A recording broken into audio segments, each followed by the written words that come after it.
Every time you pull on that workout shirt, the stretchy one, the moisture-wicking one, something happens that nobody put on the tag. You're not just wearing fabric, you're wearing thousands of loosely anchored plastic threads, and every bend, stretch and step is quietly working them loose.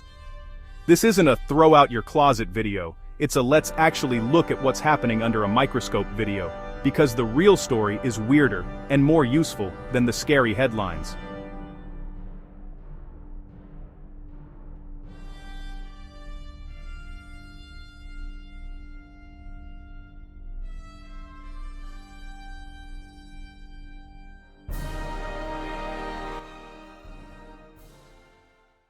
Here's stat number 1, roughly 60% of clothing made today is built from plastic polymers, polyester, nylon, acrylic, spun from petroleum, woven into something you'd never guess started as an oil byproduct, meat fiber.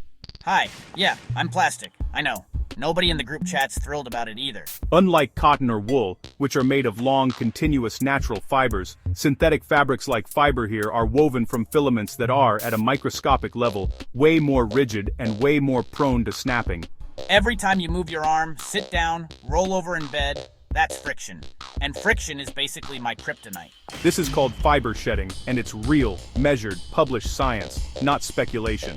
A single load of synthetic laundry can shed hundreds of thousands of microfibers. Just wearing the clothes sheds them too, at a slower rate, straight onto your skin. Now here's the part that doesn't make headlines. Most fabric is tested for softness, how it feels when you first touch it.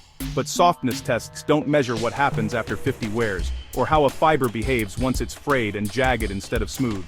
They test me on my best day. Nobody checks in on me after I've been through the dryer 50 times. That's the setup. A fabric can pass every comfort test in the store and still behave completely differently against real skin, over real time. That gap, between feels soft on day 1 and what's actually happening on day 50, is where this story lives.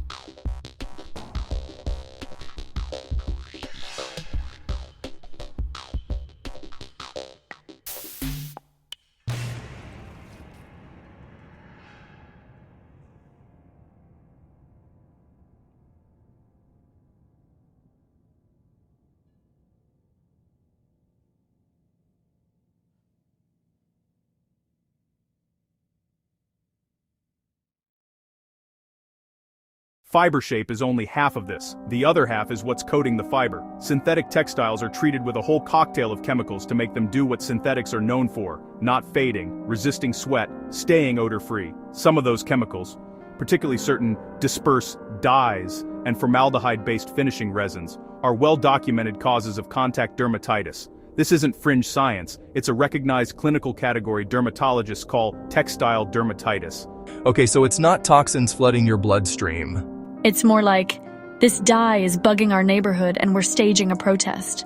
That protest is inflammation, redness, itching, sometimes a rash in the exact shape of where a tight synthetic waistband or sports bra sits. It's a local skin reaction, not a chemical invasion of your whole body. Important distinction, and one worth taking seriously on its own terms. And 2025 has actually been a turning point here. Several US states have moved to restrict or phase out PFAS, the so-called forever chemicals, specifically in textiles, including the moisture-wicking and stain-resistant treatments common in athletic wear. That's not a prediction. That's regulation catching up to a problem researchers had already flagged. This guy's been squatting on textiles since the 1950s. Waterproof jackets, stain-proof carpets, non-stick pans, and yeah, some of your sweat-wicking gear. Now, you'll see headlines connecting synthetic clothing to a surge in adult-onset eczema. Let's be straight about that. Eczema rates are rising, and researchers are actively investigating environmental contributors, but eczema is driven by a tangle of factors. Genetics, skin microbiome, climate, other irritant exposures. Synthetic fabric chemical irritation is a real, documented contributor for sensitized skin. It is not a proven single cause of a broader epidemic. The honest version of this story is still concerning. It just doesn't need exaggeration to be worth your attention.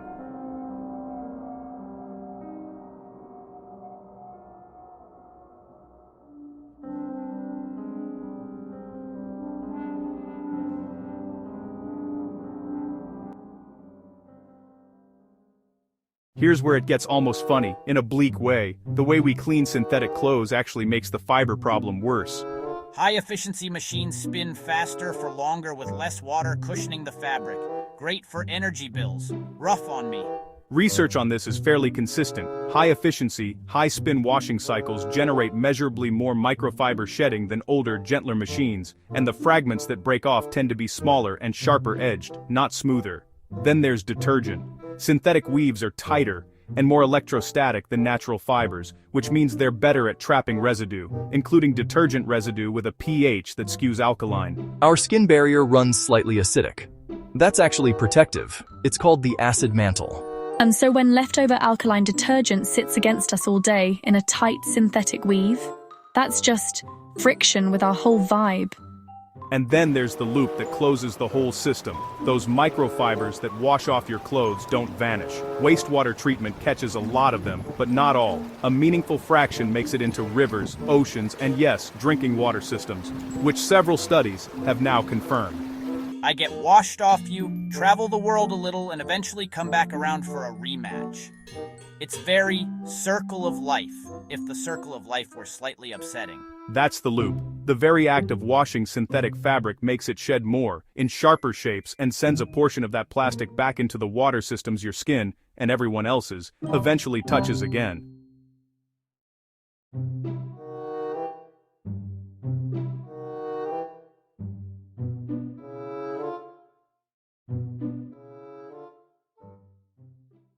Okay. Deep breath. None of this means panic donating your entire wardrobe tonight. It means making a few informed swaps where they matter most. The layers against your skin, worn longest, closest to sweat and friction. Long staple natural fibers, organic cotton, linen, hemp, silk, are structurally different. Their strands are longer and smoother, they shed less, and they don't carry the same synthetic dye chemical load. For base layers, underwear, sleepwear, and anything worn against sweaty skin for hours, they're a genuinely well-supported upgrade. Honestly? Fair? Save me for stuff where performance actually matters. Like, I'm great in a rain shell. Less great pressed against your skin for a 12-hour shift. If you're not ready to overhaul your closet, there are two low-effort moves with real evidence behind them. 1. A microfiber-catching laundry bag. You zip your synthetics inside before washing, and it physically traps a large share of shed fibers before they hit the wastewater stream.